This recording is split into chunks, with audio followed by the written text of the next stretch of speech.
Muito bom dia, meus amados, graça e paz.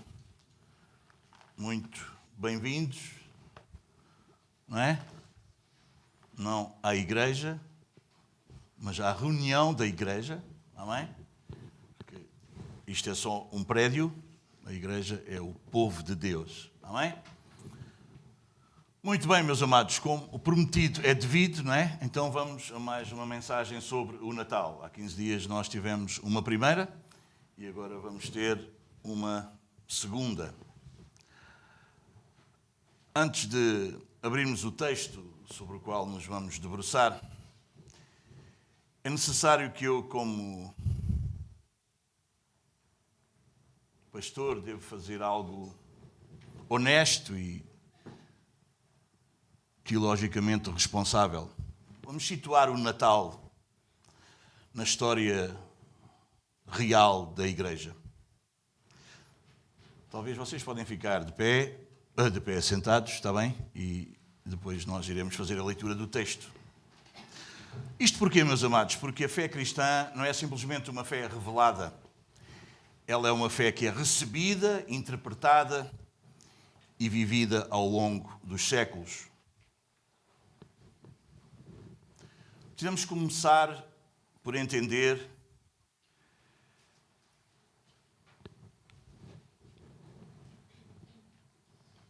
o Natal como um facto incontestavelmente histórico. Mas precisamos fazê-lo de modo exegético. O Novo Testamento, na verdade, não nos instrui uma celebração do nascimento de Jesus. Não há um mandamento explícito para fazermos isso. Não há nenhuma prática apostólica registada nos livros, no Novo Testamento, nos livros, não é? Escritos pelos apóstolos, ou que nos digam isso. Isso não acontece. Nem sequer há um calendário litúrgico que nós nos possamos apoiar. Isto não significa que há uma negligência nas Escrituras, na Bíblia. Isto diz-nos que há uma prioridade teológica. Deixem-me ser rápido, tentar passar isto para vocês. No século I e II existia a centralidade da cruz e não do nascimento. Nesses séculos, no I e II, a Igreja era moldada por três eixos fundamentais. A morte expiatória de Cristo, a ressurreição corporal, a sua ressurreição, e a expectativa eminente da parousia ou da sua segunda vinda. A memória cristã era uma memória pascal e não uma memória natalina. Como nós vemos nas Escrituras, na primeira carta aos Coríntios, que hoje até iremos ler, nós vemos a ceia do Senhor sendo ordenada. Nós vemos na primeira carta aos Coríntios, capítulo 2, versículo 2, a cruz a ser proclamada. Embora o nascimento seja afirmado, ele não é ritualizado, não havia um ritual. Os cristãos primitivos viviam sob perseguição iminente, como nós sabemos. O nascimento de Cristo, de facto, era confessado doutrinariamente, contra as heresias da altura, mas não era celebrado de uma forma litúrgica. No século III, inclusive, vive-se um desconforto explícito com a questão dos aniversários.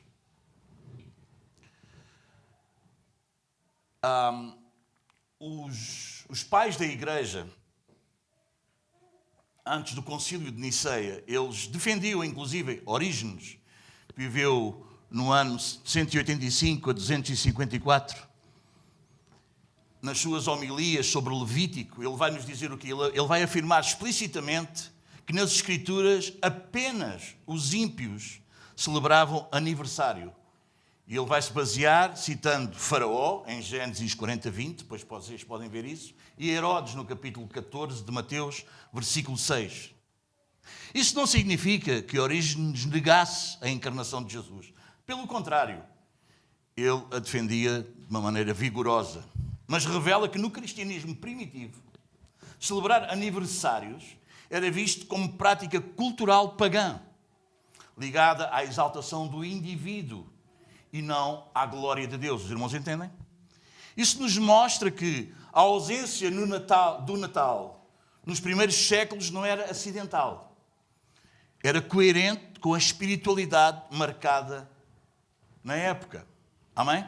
E uma espiritualidade marcada muito pelo sofrimento, pelo martírio e também pela escatologia, pela doutrina das últimas coisas da segunda vinda de Cristo. No século IV, surge, através do imperador Constantino, uma mudança. E aí surge o Natal. Não quer dizer que foi Constantino que criou o Natal.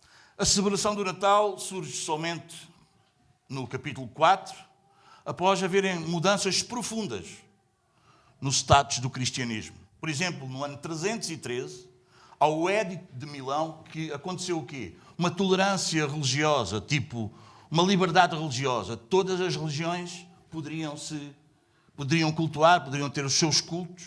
No ano 325, no Concílio de Niceia, há então uma definição cristológica e então no final do século IV o cristianismo torna-se a religião dominante. É neste contexto que a Igreja enfrenta um novo problema. Qual é o problema? Como a fé cristã era uma fé do Estado, era uma fé praticamente imposta, então ela era uma fé herdada e não confessada. E agora? Como é que iriam fazer para catequizar multidões que agora são cristãs por cultura e não por conversão? Então, o nascimento de Cristo passa a ser usado como instrumento catequético, da catequese, para ensinar, especialmente para afirmar o quê? A plena humanidade de Cristo, que Cristo foi homem, a realidade da encarnação contra o arminianismo da altura, e a união entre a criação e a redenção. A data de 25 de dezembro aparece documentada simplesmente em Roma, por volta do ano 336 depois de Cristo, eu não sei se sei dizer bem estas palavras, mas é mais ou menos isto. Chronograpos Romanos. É aqui que aparece pela primeira vez. Precisamos ver isto de uma forma assim, um pouco cuidadosa. Não há prova de que esta data seja historicamente exata, ok? Nós não sabemos. Provavelmente até muitos historiadores dizem que Cristo não nasceu a 25 de dezembro. Não há uma prova conclusiva, simples, tipo uma cópia, inclusive destas festas pagãs, à qual o cristianismo foi colocar o nascimento de Jesus. Porque no 25 de dezembro havia a festa do sol, a festa das colheitas, vocês entendem? E então o que é que acontece? O cristianismo agarra nessas datas e começa a afirmar que a luz verdadeira, a verdadeira luz, contrasta contra essas religiões falsas de culto ao sol. E em Malaquias 4:2 já havia uma profecia acerca disso, que Cristo seria o sol da justiça que se levantaria. Os pais da Igreja vão falar da encarnação, do nascimento de Jesus como ato redentor. Nenhum dos pais da Igreja trata o nascimento de Cristo como um evento sentimental, de maneira nenhuma.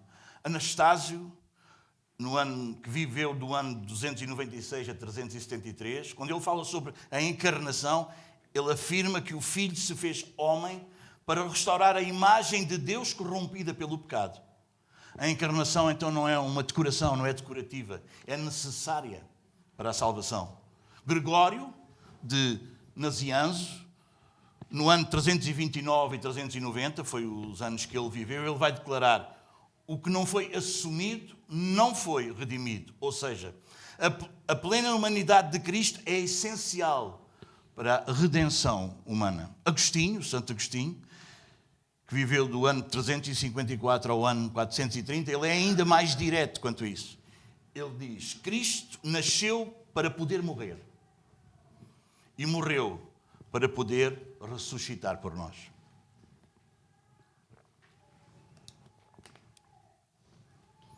Para os pais da Igreja, o berço, o nascimento de Jesus, nunca foi separado da cruz. Portanto, historicamente falando, meus amados, o Natal é uma celebração tardia, vocês entendem? Vem mais tarde.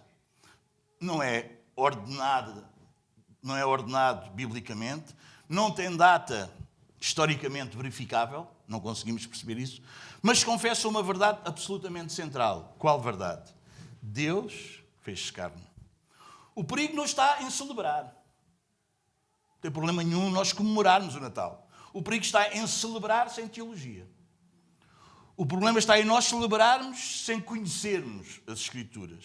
Por isso, ao abrirmos agora em Lucas 2, não estamos a entrar numa tradição cultural, mas estamos a retornar ao evento fundacional, à base da fé cristã.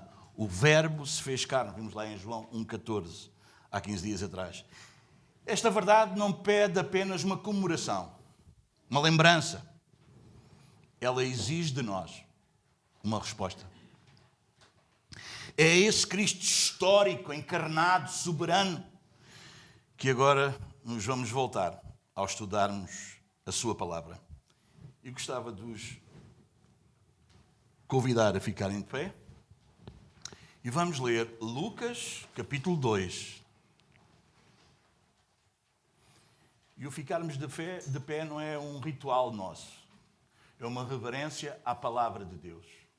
Este livro não é palavra dos homens. A palavra que nós vamos ler não é uma palavra de homens. É a palavra de Deus. Amém? Alguém dizia, se quiseres ouvir Deus, lê a Bíblia em voz alta. Porque este livro não contém a palavra de Deus. Este livro é a palavra de Deus. Amém, meus amados? Vamos então, Lucas, capítulo 2, dos versículos 1 a 14. Se pudéssemos dar um título, talvez hoje um pouco longo, seria A Glória de Deus na Humilhação de Cristo para a Alegria Eterna do seu povo. Vamos ler então. Naqueles dias foi publicado um decreto de César Augusto convocando toda a população do Império para recensear-se. O primeiro recenseamento foi feito quando Quirino era governador da Síria. Todos iam alistar-se, cada um à sua própria cidade. José também subiu da Galileia, da cidade de Nazaré, para a Judeia, à cidade de Davi, chamada Belém, por ser ele da casa e família de Davi, a fim de alistar-se com Maria, sua esposa, que estava grávida. Estando eles ali, aconteceu completarem-se-lhes os dias, e ela deu à luz o seu filho primogênito. Enfaixou-o e deitou-o numa manjedoura, porque não havia lugar para eles na hospedaria. Havia naquela mesma região pastores que viviam nos campos e guardavam o seu rebanho durante as vigílias da noite. E um anjo do Senhor desceu aonde eles estavam, e a glória do Senhor brilhou ao redor deles, e ficaram tomados de grande temor. O anjo, porém, lhes disse, não temais. Eis que aqui vos trago boa nova de grande alegria, que o Senhor, boa nova de alegria, que o será para todo o povo. É que hoje vos nasceu na cidade de Davi o Salvador, que é Cristo o Senhor. E isto vos servirá de sinal. Encontrareis uma criança envolta em faixas e deitada em manjedoura. E subitamente apareceu com o anjo uma multidão da milícia celestial, louvando a Deus e dizendo, glória a Deus nas maiores alturas e paz na terra entre os homens, a quem Ele quer bem. Amém, meus amados? Vamos orar mais uma vez. Pai eterno, nós nos aproximamos de Ti agora, porque Tu és de verdade a nossa maior necessidade. E ao mesmo tempo, Tu és o nosso maior prazer. Nós confessamos que chegamos a este lugar muitas vezes, com o coração dividido, facilmente satisfeito com coisas pequenas, facilmente distraído por alegrias passageiras. Perdoa-nos por preferirmos sombras quando a glória do sol da justiça brilha diante de nós. Nós não estamos aqui, Senhor, apenas para ouvir palavras sobre Ti. Estamos aqui porque precisamos ver a Tua glória. Precisamos sentir o peso da Tua santidade e o doce impacto da Tua graça. Ó Deus, Abre os nossos olhos para vermos maravilhas na Tua palavra. Porque sem Ti veríamos apenas letras, mas contigo veremos vida, luz e alegria eterna. Nós confessamos que se Cristo não for mais precioso para nós do que o conforto, o sucesso, a saúde, a aprovação humana, então na verdade, e a verdade, é que nós não o conhecemos ainda como deveríamos. Pai, faz de Jesus o nosso maior tesouro. Faz de Cristo mais desejável do que tudo o que este mundo nos possa oferecer. Concede-nos hoje o milagre da alegria verdadeira. Não uma alegria superficial, mas aquela que nasce do perdão real, da reconciliação contigo, Pai, e da certeza de que pertencemos somente a Ti. Pai, glorifica o Teu nome neste culto. Não apenas pelo que dizemos com os nossos lábios, mas acima de tudo, pelo que acontecerá no íntimo dos nossos corações. Que Cristo seja visto infinitamente valioso, que o Espírito Santo faça a palavra arder dentro de nós e que saiamos daqui cheios de gozo e alegrias verdadeiras. E alegria verdadeira. Nós te pedimos tudo isto no nome do Senhor Jesus, o nosso Salvador, a nossa alegria. E todos podemos dizer amém. Podemos ficar sentados, meus queridos.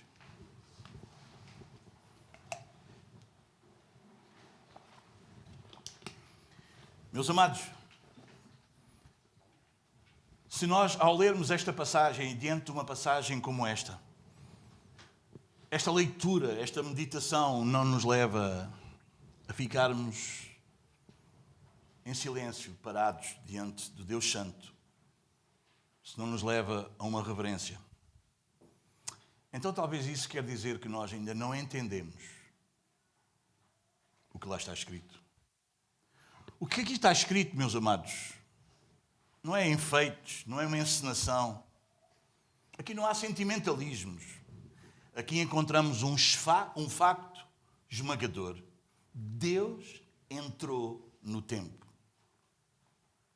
Mas percebam, eu gostava que todos percebessem e entendessem e agarrassem isto já desde o início. Deus não entrou na história apenas para resolver um problema jurídico nosso, quer dizer, a nossa culpa. Ele entrou para muito mais, para algo muito mais profundo. Ele entrou para restaurar a nossa capacidade de nós nos alegrarmos nele, em Deus. Como nos diz o Catecismo do Westminster, que vocês bem conhecem e que as nossas crianças estão a aprender, e que o Mateus já sabe quantas respostas? Quantos anos tem o Mateus? 3. Ele já sabe 40 respostas do Catecismo. 41. Ele vai aumentando conforme os meses passam. 41.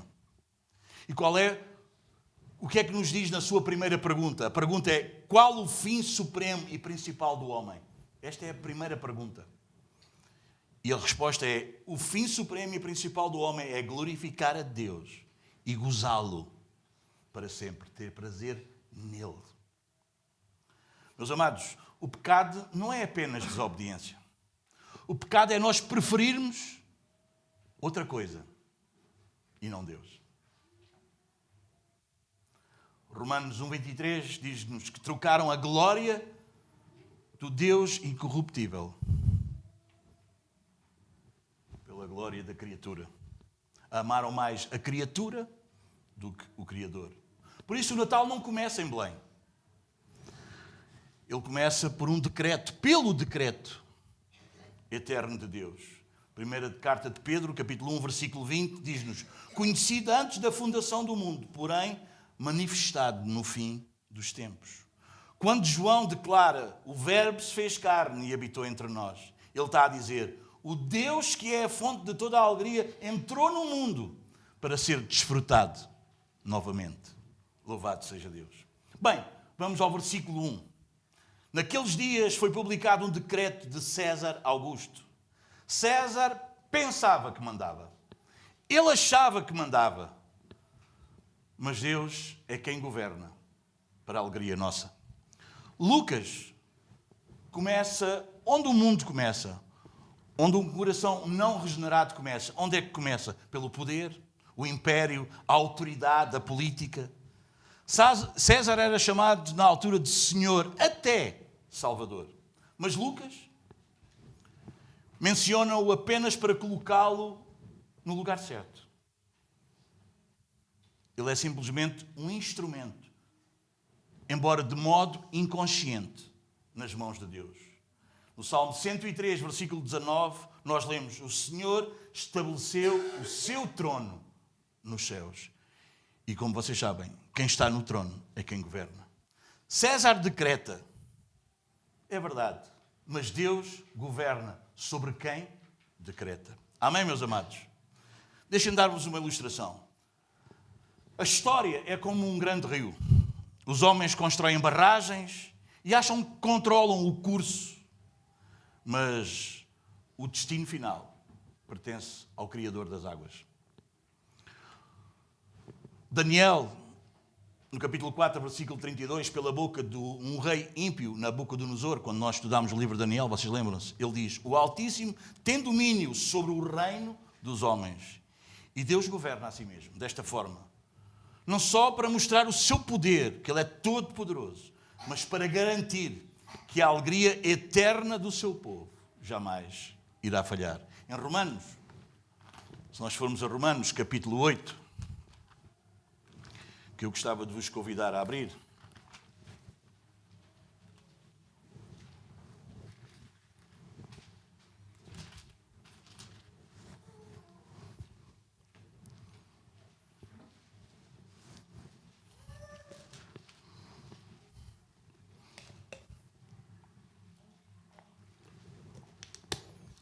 Versículos 28.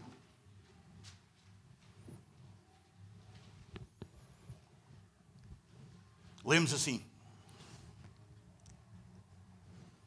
sabemos que todas as coisas cooperam para o bem daqueles que amam a Deus, daqueles que são chamados segundo o seu propósito.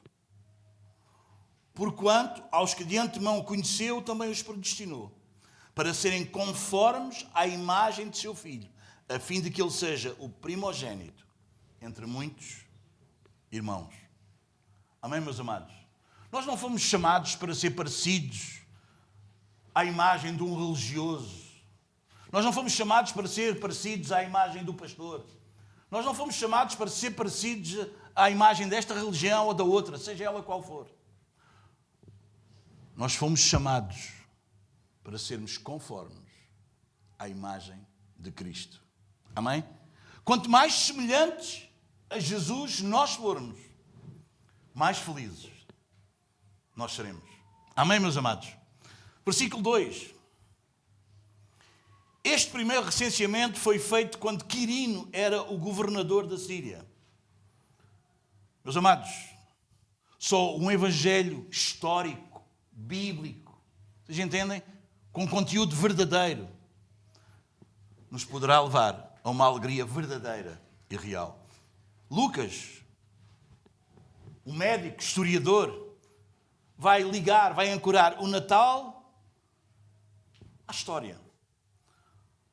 Porque a alegria cristã, meus amados irmãos, não é uma ilusão psicológica. Deixem-me explicar-vos o que é isto de ilusão psicológica. E hoje preciso ter cuidado porque temos uma psicóloga. O cérebro interpreta a realidade de forma diferente do que ela realmente é. Isto é uma ilusão psicológica. Meus amados, e a alegria cristã não é uma ilusão psicológica. Não é nós interpretarmos a realidade como ela não é. Não, irmão, nós não somos loucos. Nós somos cheios da sabedoria do alto. Amém, meus amados? Ela repousa, esta alegria repousa sobre factos verídicos. Primeira carta de João, capítulo 1, o apóstolo João vai nos dizer o quê? O que vimos com os nossos olhos, o que as nossas mãos apalparam. É verídico, irmão. Se Cristo não tivesse nascido, não havia cruz. E se não houvesse cruz, não havia perdão. E se não houvesse perdão, toda a alegria cristã seria uma mentira muito cruel. Vocês já viram? Se Cristo, Paulo vai, quando escreve a primeira carta aos Coríntios, no capítulo 15, versículo 17, ele vai dizer: se Cristo não ressuscitou, é vã, é inútil a nossa fé. Deus cumpre a redenção por meios, por métodos completamente ordinários. Sejamos, entendem, do dia a dia, censos, decretos, burocracias. Quando tudo parece uma rotina normal, tudo está a acontecer. Não é? Lucas vai-nos dizer isso. Deus, sem ninguém perceber, Deus pode muito bem estar a preparar a alegria completa e eterna para o seu povo. E isto é o que nos diz o Natal. Reparem que Lucas, eu gostava de, só rapidamente, sem gastar muito tempo aqui, mas é importante nós percebermos como é que era e que tipo de pessoa era a pessoa que escreveu este Evangelho e como é que ela o fez.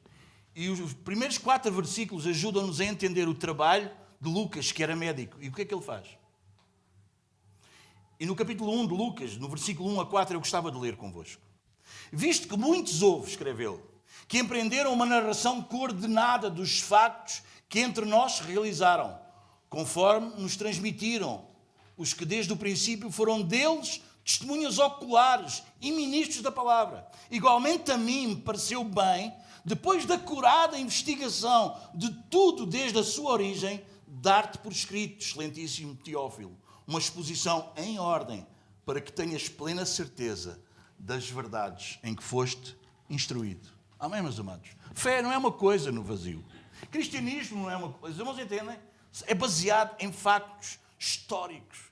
E o que nós podemos perceber é que em coisas que parecem perfeitamente naturais, normais à humanidade, o dia as coisas estão a decorrer e agora houve um decreto e agora isto e aquilo. Deus está a preparar a alegria completa para o seu povo. Versículos 3 a 4. O que é que nos diz? Diz-nos assim: todos iam alistar-se, cada um à sua própria cidade. José também subiu da Galileia, da cidade de Nazaré, para a Judeia, à cidade de Davi, chamada Belém, por ser ele da casa e da família de Davi. Multidões e mais multidões, cheias de prazeres. E lá iam eles alistar-se. Belém estava cheia. Mas cheia de quê? Cheia de movimento, é verdade. Cheia de ocupações, cheia de interesses. Como hoje. Mas vazia de Deus.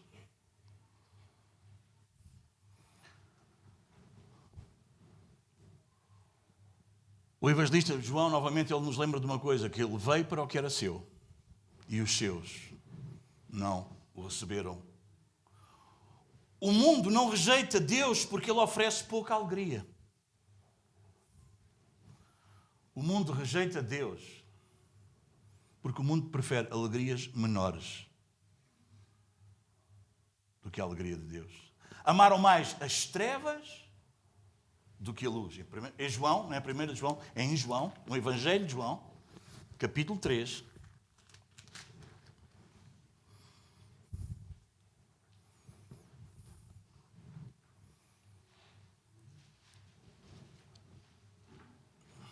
(16 a 21) diz assim: porque Deus amou ao mundo de tal maneira que deu o seu Filho unigênito, para que todo aquele que nele crê não pereça, mas tenha a vida eterna. Porquanto Deus enviou o seu Filho ao mundo, não para que julgasse o mundo, mas para que o mundo fosse salvo por ele. Quem nele crê não é julgado. O que não crê está julgado, porquanto não crê no nome do unigênito Filho de Deus. O julgamento, qual é o julgamento? João vai nos explicar. O julgamento é este: que a luz veio ao mundo e os homens amaram mais as trevas do que a luz, porque as suas obras eram más. Pois todo aquele que pratica o mal aborrece a luz e não se chega para a luz, a fim de não serem erguidas as suas obras. Quem pratica a verdade aproxima-se da luz, a fim de que as suas obras sejam manifestas, porque elas são feitas em Deus. Meus amados, Natal fala-nos de providência, não de coincidência. Não foi um acaso. Maria, José, irem para Belém. Não, isso estava escrito.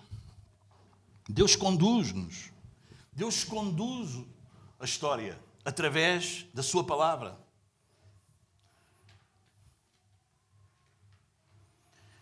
Em Malaquias 5:2 Miqueias, desculpem, diz assim: E tu, Belém, Efrata, pequena demais para figurar como grupo de milhares de Judá, de ti me sairá o que há de reinar em Israel, cujas origens são desde os tempos antigos, desde os dias da eternidade. 500 anos ou mais à volta disso. Antes já o profeta tinha profetizado que o Salvador nasceria aonde? Em Belém.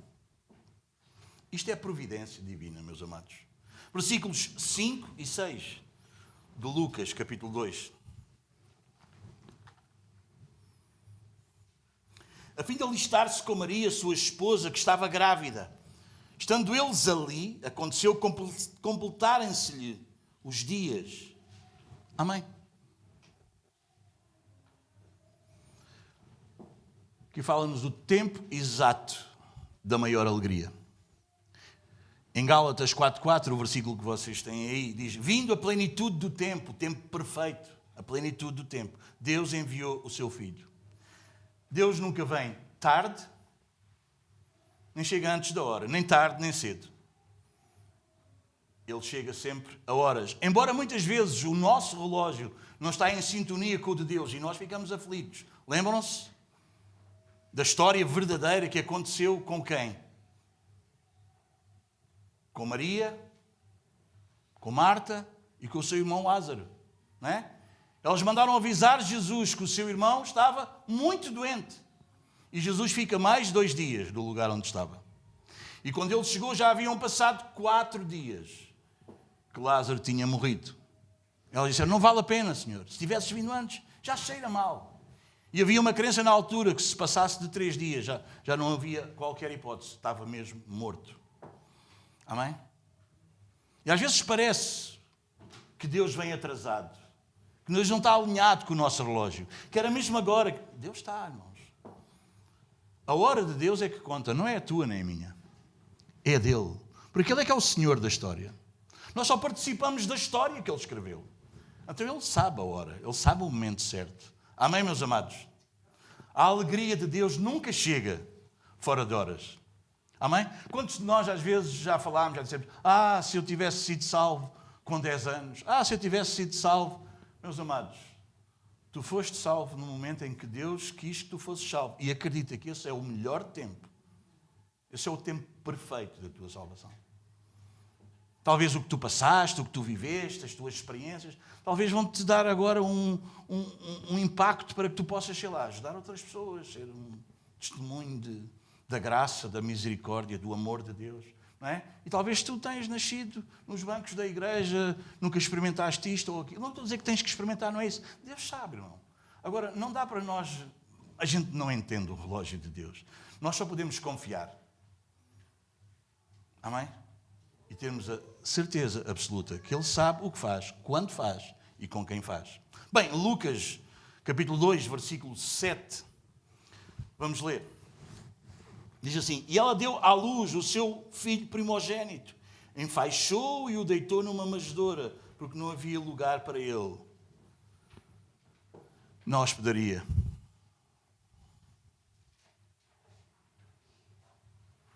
Bem, uma manjedoura, num lugar de animais, parece um paradoxo. Como é que dali pode vir alegria? O Filho eterno, o Deus que sempre existiu, o Deus Filho, amém? Ele nasce, carne e sangue, como tu e eu, com dependência. Ele precisou de ser deitado numa manjedoura, de ser cuidado, não é? Como Lutero dizia, Deus mamou nos seios de Maria. Incrível. Não dá para nós concebermos isso. O Deus eterno, o Senhor que criou todas as coisas. Bem, nós não conseguimos isso. Mas em Hebreus 2,14, o autor da carta aos Hebreus, ele diz: ele participou da mesma carne e sangue. Ela o deitou numa manjedoura. A maior alegria que o universo pôde experimentar e pode experimentar entrou pelo caminho da maior humilhação. Na segunda carta aos Coríntios, o apóstolo Paulo, no capítulo 8, versículo 9, ele vai dizer que ele se fez pobre. Ele, sendo rico, se fez pobre, por amor de nós, para que nós enriquecêssemos. Não é com euros, é com vida. Não havia lugar, porquê? Porquê é que não havia lugar? Porque os corações estavam satisfeitos com outras coisas, meus amados irmãos. Amém? Jesus disse, eu não venho para os sãos, para os bons, para os que se acham bons. Não, venho para os doentes. Amém? Amém? Nós não precisávamos de um, como é que eu hei de dizer? Nós não precisávamos de um parceiro de negócios. Nós precisávamos de um salvador, porque nós estávamos perdidos. Os irmãos entendem? Nós não precisávamos de um, sei lá, de alguém que fizesse tudo o que nós queremos. Nós precisávamos de alguém que transformasse o nosso coração. Amém? Onde é que está o teu tesouro? Mateus 6, versículo 21 diz que aonde está o teu tesouro, aí está o teu coração. Deixa-me dizer-vos uma coisa sobre o Natal.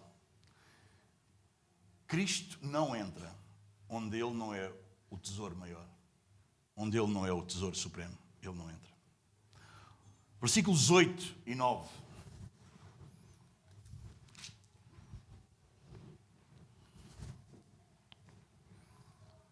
Diz assim, havia naquela mesma região pastores que viviam nos campos e guardavam o seu rebanho durante as vigílias da noite. E um anjo do Senhor desceu aonde eles estavam, e a glória do Senhor brilhou ao redor deles, e ficaram tomados de grande temor. Vimos aqui a glória que humilha e a graça que prepara a grande alegria. Havia naquela mesma região pastores. Porquê é que não foi no templo? Porquê é que não foi no palácio? Não é? Porquê? Porquê? Afinal de contas, não é? É o Filho de Deus que está a chegar à Terra. Afinal de contas, é a segunda pessoa da Trindade que está vindo ao mundo. Onde é que seria recebido? Onde é que tu queres que o teu filho nasça? A quem é que tu queres? Hã? Queres o melhor médico, não é? O melhor... E nada de errado quanto a isso, percebes? Não é nada disso. Como eu às vezes costumo brincar convosco, é com os evangélicos de hoje em dia. Se José e Maria fossem evangélicos, nós não tínhamos Jesus. Porque ele nunca punha a mulher com aquela barriga em cima de um burro, fazer aquela viagem longa, chegar a um lugar cheio de gente. Nós não íamos fazer isso. Porque Maria tinha recebido a mensagem da parte do anjo. José tinha sido advertido que aquilo não era pecado, era obra do Espírito de Deus em Maria. Vocês entendem? Então, percebem? Como é que as pessoas encaixam aquilo que é de Deus? Bom, se é de Deus, então o caminho está aberto, tudo fácil, ruas de ouro e bora lá. Não é? Não, se é de Deus, José com aquela fé mesmo, não é? Poderosa, não é? Então agora ia de burro. Não ia de burro, ele ia... Quer dizer, vinha Belém ali, não era ele que ia a Belém. Vocês entendem hoje como é que as pessoas pensam o Evangelho de forma errada? Não, o meu filho, não, o meu filho não. O meu filho, ainda por cima, que o meu filho, que é o Filho de Deus, não é? Não, tive a visita de um anjo. O anjo disse-me, agraciada, disse que era agraciada, que a graça de Deus me alcançou, que eu era privilegiada. Não, isso não vai acontecer. Vocês entendem como é que se entende o Evangelho erradamente? Como é que era hoje? Contem-me a história. Na cabeça de algumas pessoas. Não, isto não. Não é? Porque nós achamos que o que nós gostamos e o que nos satisfaz é de Deus. O que nós não gostamos e o que nos atrapalha e o que nos quer moldar não é de Deus, é do inimigo. Percebemos tudo ao contrário. Não é? Ainda bem que eles não eram... Bom. É ou não é? Levantava-se José, não é? Apóstolo José, cheio de unção, e destruía todo o que era inimigo com uma oração. Era em nome de Jesus e já está, como a gente vê em alguns lados. Não, isso não é Evangelho. Se não encontramos isso nas Escrituras. Isso é gente doida que não conhece o Evangelho. Isso é o outro Evangelho que Paulo fala. É anátema. Esse deve ser corrido da igreja. Amém? Amém? Amém, meus amados? Se vocês um dia, neste púlpito, e vocês têm essa responsabilidade, me ouvirem a mim, ou seja, quem for, pregar outro Evangelho que não seja este, vocês chamem-me a atenção. É a responsabilidade da igreja. Uma igreja que é doutrinariamente bíblica, ensinada através das Escrituras, é uma igreja que também tem responsabilidade. É uma igreja que não ouve qualquer coisa. Amém, meus amados? Dizer, Domingos, disseste aquilo, o que é isso? O que é que estás a dizer? Explica-me lá isso. E depois não é a minha opinião, é as Escrituras. Pegamos na Bíblia, abrimos a Bíblia e vamos ver. Amém? Amém, meus amados? Amém? Paulo disse isso. Mais ou menos isto, por outras palavras. Se eu, ou até um anjo, vos trouxer outro evangelho, que seja maldito, que seja anátema. Amém, meus amados? Então Deus é um Deus que escolhe aos improváveis. Não é? Vamos ver o que é que Paulo disse acerca disso.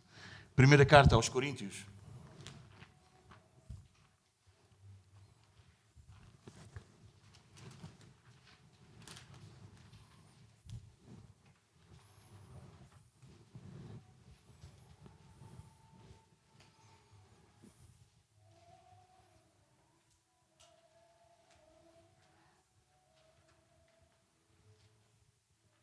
Versículos 18 em diante, diz assim a Escritura. Vamos lá? Certamente a palavra da cruz é loucura para os que se perdem, mas para nós que somos salvos, é o poder de Deus. A gente acha, o que é isso? O Filho de Deus veio, nasceu numa manjedoura, Maria, essa história, depois morreu numa cruz. O que é isso? Isso é loucura. Para nós que somos salvos, é o poder de Deus. Pois porquê que é? E porquê é que nós reconhecemos isso? Pois está escrito: destruirei a sabedoria dos sábios e aniquilarei a inteligência dos instruídos. Versículo 20. Onde está o sábio? Onde o escriba? Onde o inquiridor deste século? Porventura não tornou Deus louca a sabedoria do mundo? Visto como, na sabedoria de Deus, o mundo não o conheceu por sua própria sabedoria. Aprove a Deus salvar os que creem pela loucura da pregação. Porque tanto os judeus pedem sinais, como os gregos buscam sabedoria. Mas nós pregamos a Cristo crucificado, escândalo para os judeus, loucura para os gentios. Mas para os que foram chamados, tanto judeus como gregos, pregamos a Cristo, poder de Deus e sabedoria de Deus. Porque a loucura de Deus é mais sábia do que os homens. E a fraqueza de Deus é mais forte do que os homens. E depois ele diz no versículo 26, irmãos, reparai, pois na vossa vocação, visto que não foram chamados muitos sábios segundo a carne, nem muitos poderosos, nem muitos de nobre nascimento. Pelo contrário, Deus escolheu as coisas loucas do mundo para envergonhar as sábias. E escolheu as coisas fracas do mundo para envergonhar as fortes. E Deus escolheu as coisas humildes do mundo e as desprezadas e aquelas que não são para reduzir a nada as que são, a fim de que ninguém se glorie na presença de Deus. Pastores, pastores, pastores. É isso, é isso. Deus revela-se aos improváveis. Então, mas agora a pastores é que vai aparecer os anjos. Não é, meus amados? Deus é assim. Então, mas agora há este. Então, mas agora há aquela. Então, mas agora... Não, Deus é assim. Deus é assim. O vento sopra onde quer. E nós não interferimos nisso. Assim é Deus, meus amados. Assim é Deus. A glória de Deus, do Senhor, brilhou e ficaram tomados de grande temor. Claro, meus amados, antes da alegria verdadeira, tem que haver uma convicção profunda. Os irmãos percebem? Antes da paz, tem que haver quebrantamento, tem que haver arrependimento. Amém? Versículos 10 a 14. Vamos avançar.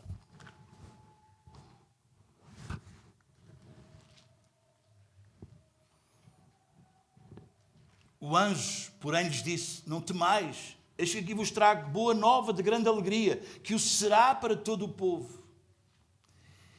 É que hoje vos nasceu na cidade de Davi o Salvador, que é Cristo o Senhor. E isto vos servirá de sinal. Encontrareis uma criança envolta em faixas e deitada numa manjedoura. E subitamente apareceu com o anjo uma multidão da milícia celestial, louvando a Deus e dizendo: glória a Deus nas maiores alturas e paz na terra entre os homens a quem Ele quer bem. Aqui nós precisamos desacelerar um pouco, até porque eu hoje estou bem rápido, 46 minutos. Não é? Para 1 hora e tal, não é? Hoje estou mesmo, não é? É que nós temos algumas visitas que não costumam estar muito connosco, e se eu prego 1 hora e tal, talvez eles não aguentem dizer: aquilo é tanto tempo, eu tento fazer a coisa hoje mais rápido. Vamos desacelerar um pouco. Vamos aprofundar um pouco mais. Boa nova de grande alegria.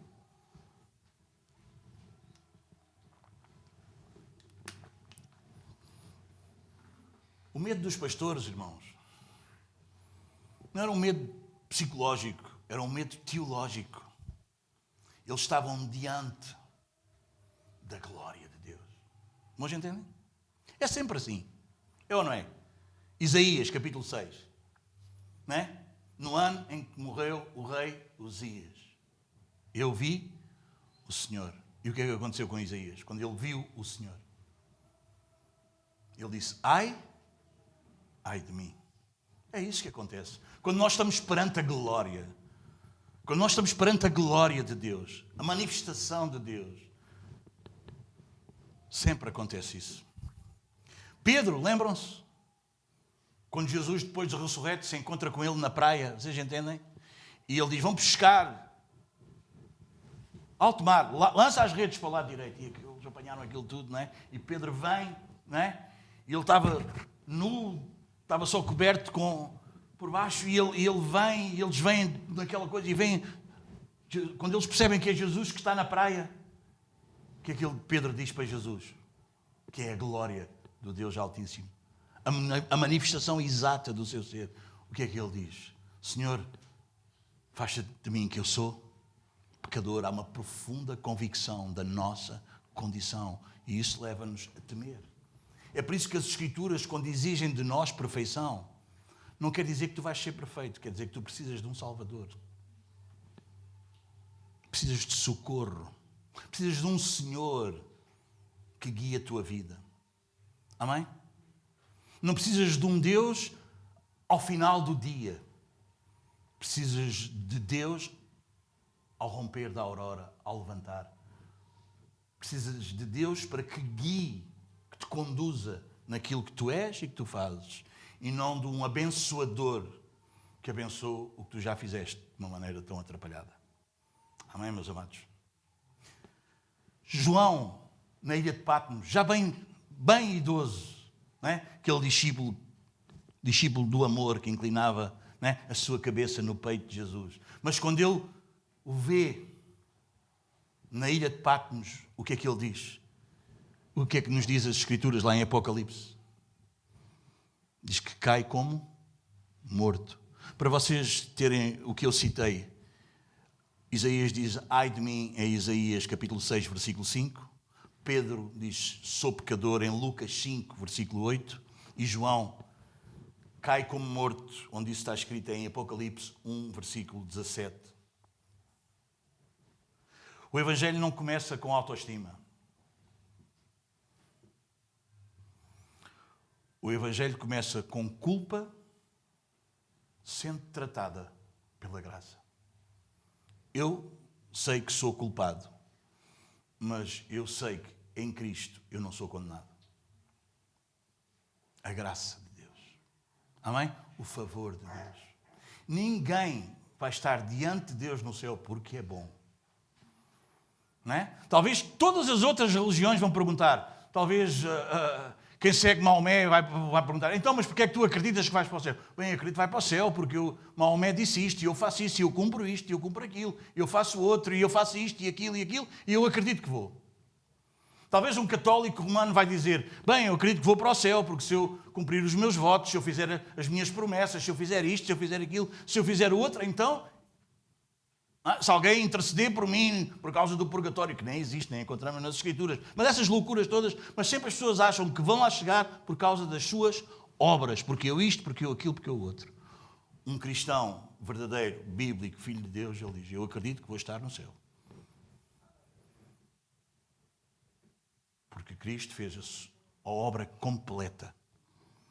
Viveu 33 anos de maneira perfeita.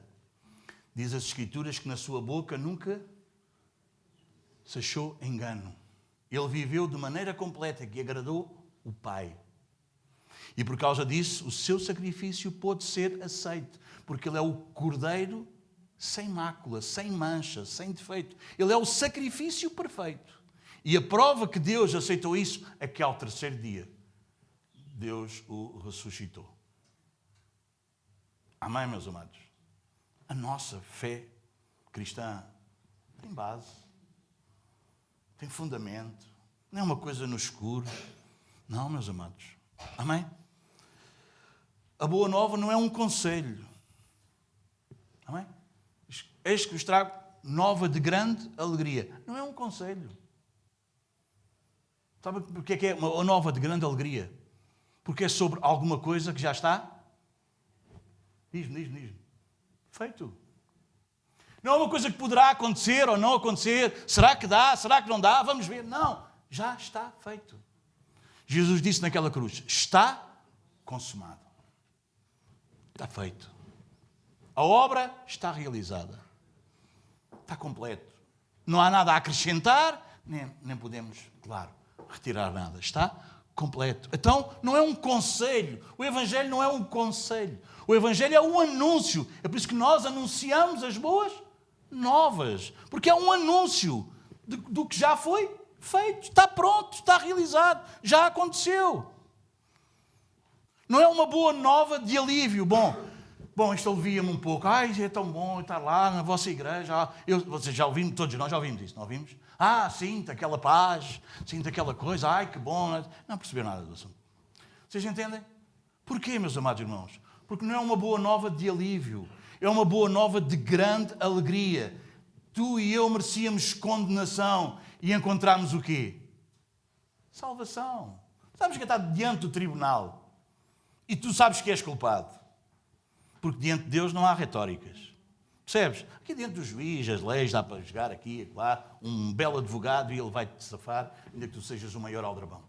Nós vemos isso hoje em dia. Mas diante daquele que é o juiz dos juízes, o Senhor dos senhores, não há conversa, meus amados. E diante dele, nem vale a pena abrir a boca, nem vamos conseguir abrir. Nós vimos isso. Caiu como morto, ai de mim, sou pecador. Vocês entendem? Não dá, irmãos, não dá. É aquele que não consegue ver só o que nós falamos, o que nós fazemos, ele consegue ver o que nós somos de verdade. Não é? Lá em Apocalipse diz que os seus olhos são como labaredas de fogo. Ele consegue ver, ele consegue esquadrinhar o nosso coração, o mais íntimo do nosso ser. É por isso que ele nos dá a sua palavra, que é poderosa, é eficaz. Ela consegue penetrar mais profundo do que uma espada de 2 gumes. Ela é capaz de dividir a alma do espírito. Ela é capaz de dividir os nossos pensamentos, as intenções do coração. Não é? Nós às vezes estamos a ouvir a palavra e ela vai lá onde nunca ninguém foi, onde psicólogo nenhum vai, onde mais ninguém vai, não é? Onde ninguém entra. Ela vai, diz, uau, mas como é que ele está a dizer isto? Mas como é que o pastor está a dizer isto? Mas será que ele viu? Será que não viu? Não sabe nada, é a Bíblia. Não é aqui uma coisa, uau, cheia de revelação e agora... não, irmão, não. As Escrituras, a fé bíblica não é balelas. É a verdade escrita. Amém? Amém? Não é Deus disse-me. Não, é Deus disse-nos. Amém? É Bíblia, é palavra. Amém, meus amados? Então, não é uma boa de alívio. Fico mais aliviado. Olha, não é aliviado, é de grande alegria. É daquele tribunal, vocês entendem? Estão a ver a imagem, nós estamos lá. E sabemos, vou sair daqui. Eu já tive, na minha velha vida, já estive em tribunal. E eu estava todo cheio de medo. Se ia mesmo parar à prisão, o que estava comigo foi preso. Porque o Senhor já me tinha salvo. E o meu pastor, na altura, foi lá testemunhar e dizer que eu tinha mudado de vida e não era nada aquele toxicodependente que eu era. Eu não fui preso por causa disso. Claro que a juíza, sem perceber nada, fartou-se de me elogiar. Elogio a sua força, você fez muito. Não, claro, e nós não podemos, de maneira alguma, colocá-lo numa prisão, alguém que mudou de vida e você... Eu já tinha empresa, já tinha família, já tinha isso tudo. Vocês entendem? Ele não percebeu nada, mas também não valia a pena estar agora. Não sou eu, e ela não ia entender. Mas eu saí daquele lugar glorificando a Deus. Amém? Amém, meus amados? Porque não é alívio. Não é alívio. É o juiz que nos podia condenar. Sabe o que é que ele fez? Sabe o que é que o juiz que nos podia condenar fez? Diz bem, ele não disse que nós não éramos culpados. Disse, tu és culpado, mas eu pago o preço. Eu envio o meu filho. E ele não só nos perdoou. Sabe o que é que ele fez de nós? Levou-nos para casa. Adotou-nos como filhos. Que fantástico! É isso que é o Evangelho. Eu que estava condenado por um Deus santo e justo e merecidamente condenado. Percebe? Deus não é injusto quando condena. Quando Deus também não é injusto quando salva. Deus não desculpa uns e condena outros. Não. Todos nós merecíamos ser condenados. Só que Deus, no seu eterno propósito e sabedoria, Ele decidiu salvar uns. E porque Ele decidiu salvar uns e não outros, Deus é injusto? Não. Porque justamente, justo era condenar todos. Lembram-se aquela parábola que Jesus conta? Há aquele trabalhador que chega ao início do dia e começa a trabalhar. E Deus combina, e o Senhor combina um salário com ele. Ok. Depois outro chega ao meio-dia e entra mais no trabalho. Combina um salário com ele. E depois chega um na última hora. E é combinado o salário com ele. E o salário é o mesmo daquele que começou no início do dia. Alguns reclamaram. Disseram, mas eu comecei no início do dia. Este começou no fim e vai receber o mesmo do que eu. E o que é que Jesus disse? Perturba-te a minha bondade. Perturba-te a minha bondade. Complica aí na tua cabeça pequenina eu ser bom. Deus tem misericórdia de quem quer. Amém? E endurece quem quer. Nós não podemos fazer nada, meus amados irmãos. É Deus que decide. O apóstolo Paulo diz, que diremos? Há injustiça da parte de Deus? Não é o que Paulo diz? E ele diz, de maneira nenhuma. Pode o oleiro dizer ao barro qual é a forma que ele... Quer dizer, se tu foste feito para ser garrafa, nunca vais ser garrafão. É garrafa que és. Um oleiro não pode dizer... Quer dizer, o barro não pode dizer ao oleiro o que é que ele vai ser. Não pode. Paulo explica isso. Paulo está na nossa... Eu gosto de Paulo quando Paulo escreve, porque Paulo está na nossa cabeça. Ele faz as perguntas que nós fazemos, não é? Dirá o barro ao oleiro como é que deve fazer... Não é? É a pergunta que a gente faz. Mas Deus não é injusto, porque quando Deus condena, é justo ser condenado. Imagina que um pedófilo, como nós vimos aí, chega com os nossos netos, com os nossos filhos e faz essas horroridades. O que é que nós queremos? Um juiz corrupto que não o condene? Ou um juiz justo que condene? Digam-me. Então, irmão, quando Deus é justo, irmão, Ele não está... Vocês entendem? Conseguimos captar, conseguimos entender. É por isso, irmãos, que nós, cristãos reformados, sabemos que não temos parte alguma na salvação. Que a salvação vem do Senhor somente. E é obra dEle somente. Nós nos apresentamos diante dEle não como orgulhosos, como alguém que tem muita fé, muito capaz, muito uau, e os outros tadinhos dos outros. Não.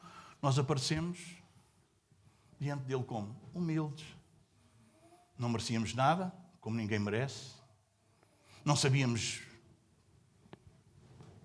nada das Escrituras, como a maior parte não sabe. E Ele... O Deus que disse, haja luz, diz Paulo, lá em Romanos capítulo 4. O Deus que disse, haja luz, lá em Gênesis capítulo 1, é o mesmo que iluminou os nossos corações, que estavam todos escuros, em trevas, não se via nada. Ele iluminou os nossos corações, o nosso entendimento, para nós vermos a glória de Deus na face de Jesus Cristo. Amém? Oh, meus amados, então é uma boa nova de grande alegria. O Evangelho existe para restaurar o nosso prazer em Deus. Lembram-se na terça-feira, quando nós estávamos a estudar o Salmo 16? Ainda não chegámos a este versículo, mas lemo-lo. Na tua presença há plenitude de alegria. O pecado, como eu vos disse, é trocar esta alegria por prazeres menores.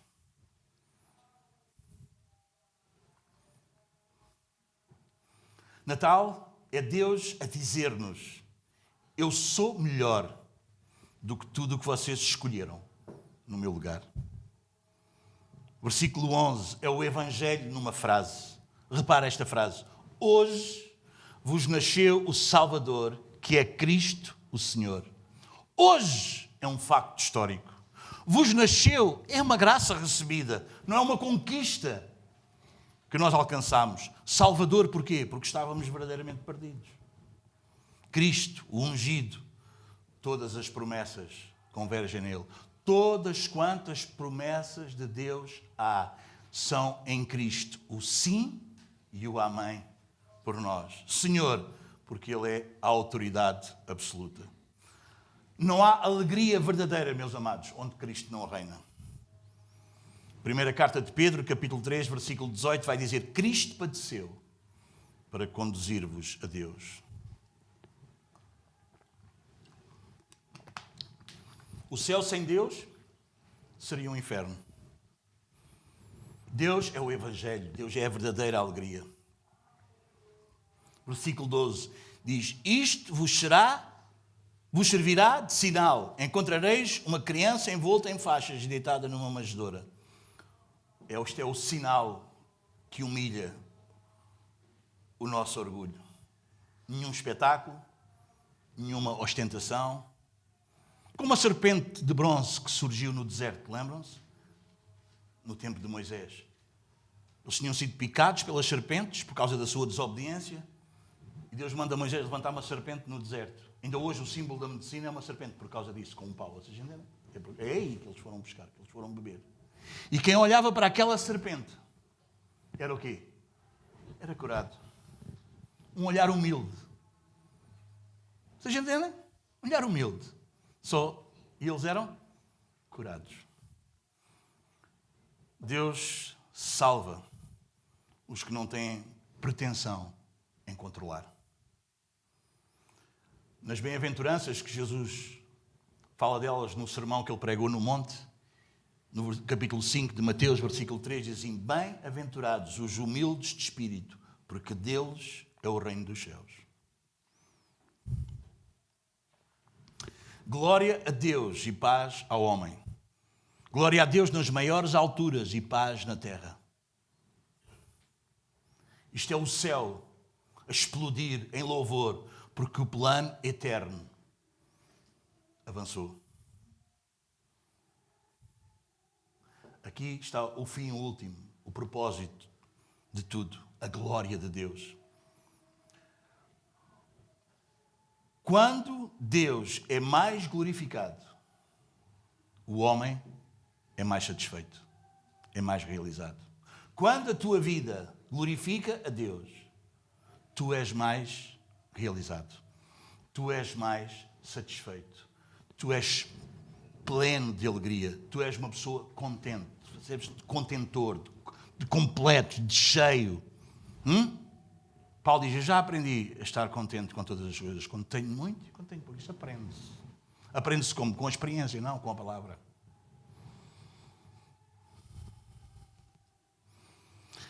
Romanos 5:1 diz-nos: justificados pela fé, temos paz com Deus. Não uma paz circunstancial, que tudo está, mas uma paz que nos fala da nossa reconciliação. É o descanso da nossa alma em Deus.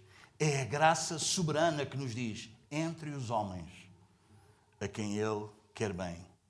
Isto vai destruir todo o orgulho e vai preservar a alegria. Meus amados, deixem-me fazer uma breve conclusão. No final de tudo, o Natal não nos deixa confortáveis. Ele deixa-nos expostos. Porque o Natal não é apenas a notícia de que um Salvador nasceu. É a revelação de quem nós realmente amamos. A pergunta final que devemos colocar não é: tu acreditas que Jesus nasceu? Não é essa a pergunta. Herodes acreditou. Os demónios acreditam. Tiago, no capítulo 2, versículo 19, ele vai dizer: crês tu que Deus é um só? Fazes bem. Até os demónios creem e tremem. Crer que Deus é só um, que Deus existe, irmão, não precisa ser nascido de novo, não precisa ser habitado pelo Espírito, não precisa ser regenerado para acreditar nisso. Não é preciso, irmão. Não é preciso. Até só basta ter um bocadinho de cabeça e perceber 2 mais 3, a criação, quem é que criou isto, e a gente percebe que Deus existe. Amém? Não é isso que Tiago está a dizer. Tiago está a dizer, acontece alguma coisa na tua vida? Tu vês alguma obra de Deus na tua vida? Há alguma transformação na tua vida? Ou tu dizes que és crente e és a mesma coisa que eras antes? A pergunta não pode ser essa. Se tu acreditas que Jesus veio, que Jesus nasceu, não é essa. A pergunta é: Jesus é o teu maior tesouro? Essa é a pergunta que devemos fazer. Esta é a pergunta. Esta é a pergunta. Porque Deus não enviou o seu Filho, meus amados, simplesmente para nos tirar do inferno. Lembras-te do que é que João Batista fazia no deserto quando as multidões se aproximavam e iam para ser batizadas? O que é que ele chamava? Lembras-te? Raça de víboras. Vocês estão com medo do quê? Da condenação. É por isso que vocês vêm para ser batizados. Não é que vocês querem mudar de vida. Não. Vocês vêm porque vocês estão com medo do inferno. Vocês não vêm porque vocês têm a revelação de um Salvador que está a chegar. E vocês querem amar a Deus acima de todas as coisas, como diz o mandamento, que eles tinham e que nós temos, que é o mesmo. Não é?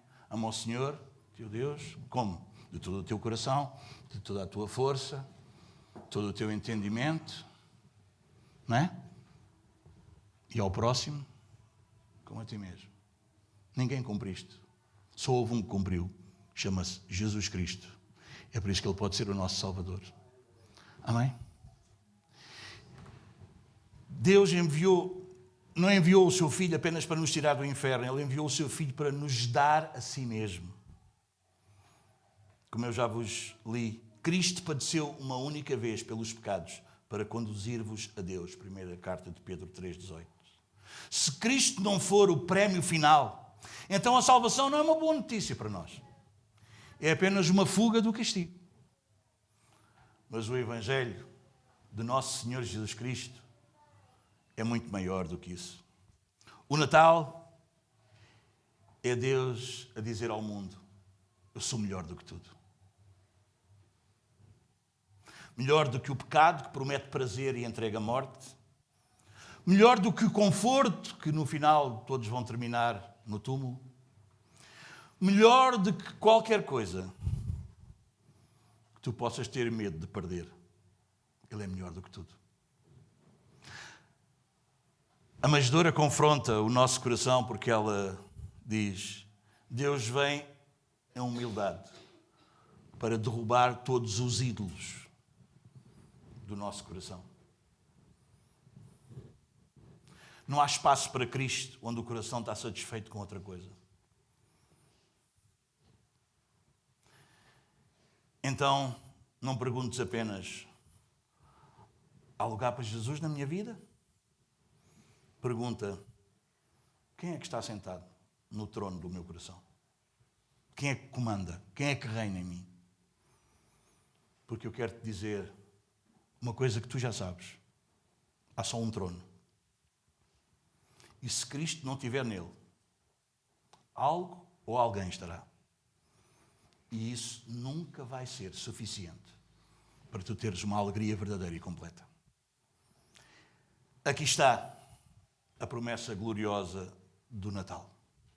Quando Cristo se torna o nosso tesouro maior, supremo, quando Deus é mais desejado do que a própria vida, então, e somente então, tu serás verdadeiramente feliz. Tu serás verdadeiramente livre. Livre de perder tudo. Livre para perder e ainda ter tudo. Percebes? Amém? Paulo diz, eu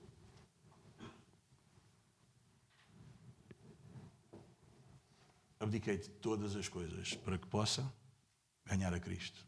É ser livre, é nada, percebe? Nada nos comandar, é ser livre, essa é a liberdade, percebes? Não é? Nós podemos perder isto, aquilo, outro, mas ainda assim ter tudo. Jesus disse, quem ama a sua vida, perdê-la-á. Mas quem perder a sua vida por amor de mim e do Evangelho, esse achá-la-á. Sabes? É quando tu estás disposto a perder, não, tira isto, tira aquilo, perder isto. Quantos de nós, gente, vem para a igreja que tu vais ter. Irmãos, quantos de nós sabemos, quando nós somos honestos, até só intelectualmente honestos, nós sabemos que nós perdemos muita coisa que outra gente ganhou em vir para a igreja. Perdemos ou não perdemos? Perdemos amigos, perdemos isto, perdemos aquilo, perdemos... Mas sabe o que é que aconteceu? Quando Deus transformou o nosso coração e estávamos dispostos a perder, afinal, Ele nos deu tudo. Porque Deus não nos deu coisas, Deus deu-nos o Filho. E com o Filho, todas as coisas.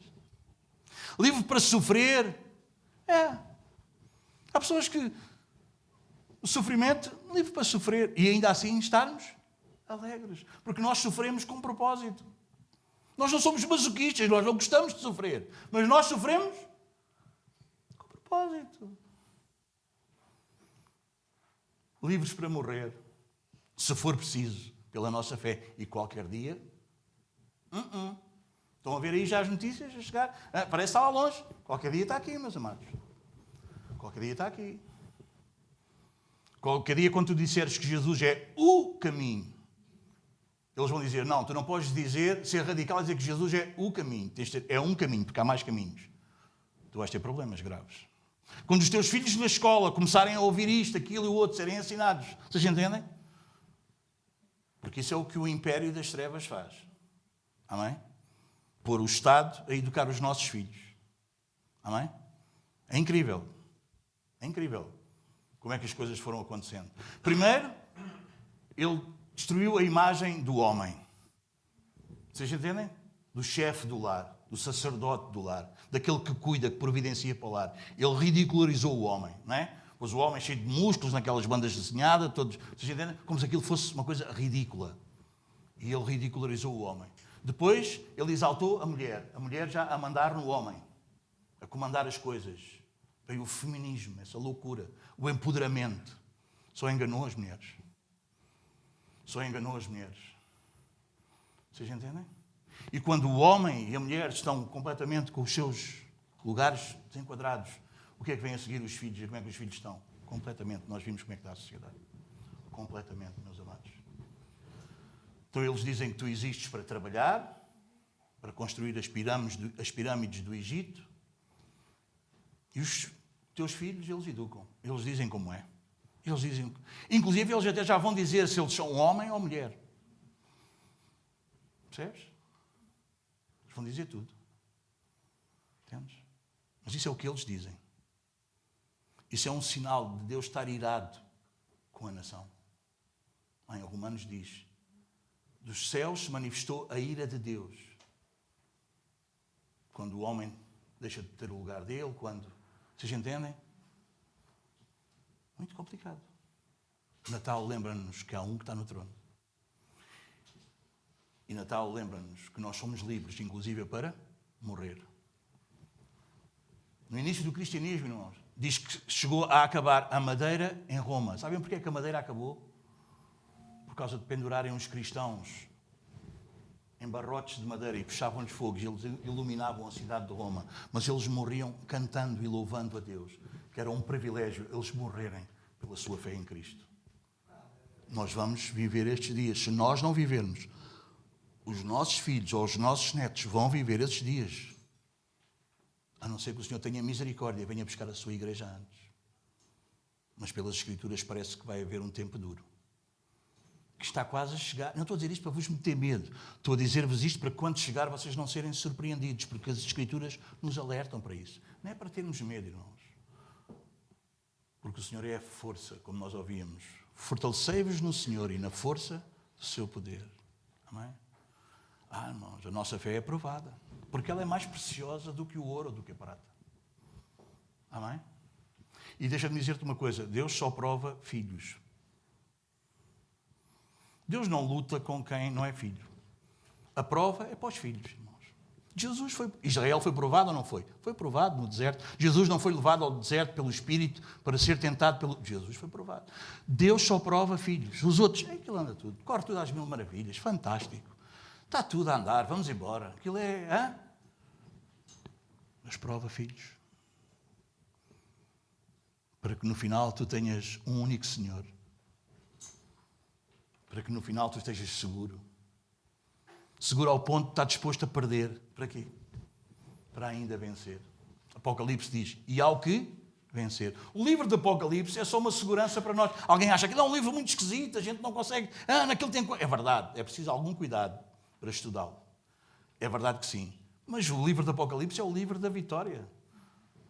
Não é? Eu já vos contei, quando eu era mais novo, eu não gostava nada de ler. Graças a Deus o Senhor fez um milagre na minha vida e agora leio muito. Mas sabem como é que eu lia? Eu lia primeiro o fim, que é para não perder tempo ali no meio, a ver como é que era. Já sabia como é que ia acabar. Eu não é? E nós já sabemos como é que vai acabar. Ele diz, e ao que? Vencer. É uma expressão que encontras muito no livro de Apocalipse. E ao que? Vencer. E ao que? Vencer. Amém? Livre para morrer e ainda assim vencer. Portanto, meu querido, Salmo 16, versículo 11, como nós estudamos, diz, na tua presença há plenitude de alegria, à tua direita delícias perpetuamente. Portanto, eu gostava que tu não saísses daqui emocionado. Eu orei esta madrugada para que tu saísses daqui rendido. Eu não gostava que tu saísses daqui apenas a adorar o menino ou a admirá-lo. Desculpa, eu não gostava que tu saísses daqui apenas a admirar o menino. Ai, Jesus, foi um homem muito sábio. Foi uma pessoa reta, boa, que andou sobre a terra. Eu não gostava que tu saísses daqui a admirar. Eu gostava que tu saísses daqui a adorar o Rei. Porque o Cristo da manjedoura é o Cristo do trono. Ele não veio para ser um acréscimo à tua nem à minha vida. Ele veio para ser a nossa vida. Paulo dizia em Filipenses capítulo 1, versículo 21, para mim o viver é Cristo.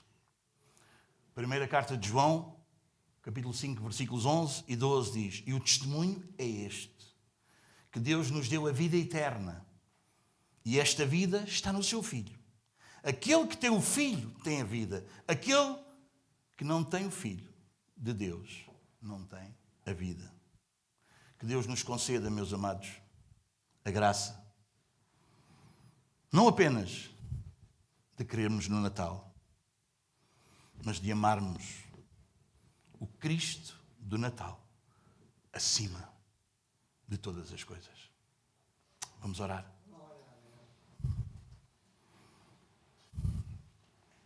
Aleluia.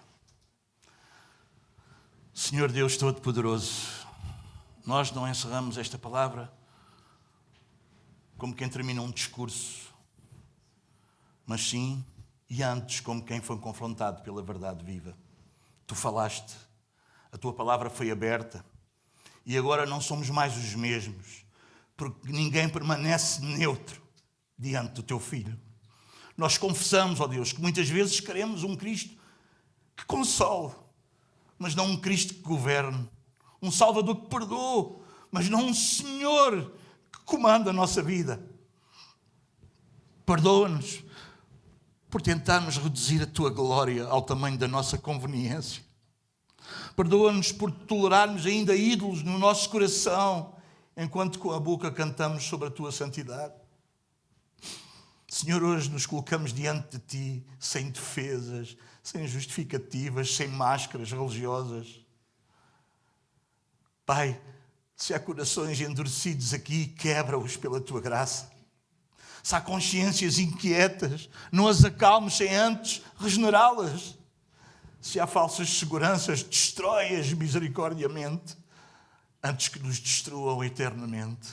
Concede-nos, Senhor, não apenas um alívio emocional, mas um arrependimento verdadeiro. Não apenas admiração por Cristo, mas uma submissão real e verdadeira ao seu senhorio. Que o Cristo que nasceu em humildade reine com autoridade em cada um de nós.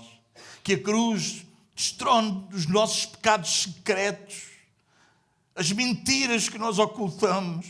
Que o teu Espírito Santo expulse toda a afeição rival à tua pessoa e faça de Jesus o nosso maior tesouro.